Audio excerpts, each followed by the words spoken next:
জনাব সার্জিস আলম, আপনাকে স্বাগত জানাচ্ছি এটি নিউজের পর্দায়।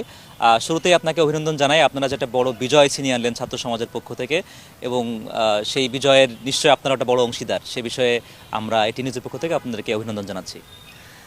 এটিএন নিউজকেও অভিনন্দন, আপনাকেও আসলে অভিনন্দন। কিন্তু আপনি আমাকে যে অভিনন্দনটি জানিয়েছেন এটি আমি পুরো বাংলাদেশের মানুষকে জানাতে চাই। কারণ আলটিমেটলি আমরা যারা এটি শুরু করেছিলাম তারা কিছুই করতে পারতাম না যদি না পুরো বাংলাদেশের মানুষ এখানে নেমে আসতো, সমর্থন করত।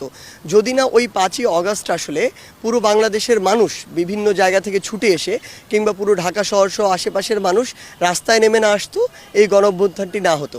আলটিমেটলি এই অভিনন্দনটি পাওয়ার যোগ্য পুরো বাংলাদেশের মানুষ। জি সার্জিস, আপনি যথার্থই বলেছেন। সার্জিস, আমরা আসলে এই যে বড় একটা আন্দোলন আপনারা করলেন, যার সফলতাও আসলো, এর শুরুর দিকের গল্পটা আপনার কাছ থেকে জানতে চাইবো। আচ্ছা, যখন 5ই জুন অ্যাকচুয়ালি হচ্ছে যেটি করা হয়েছিল যে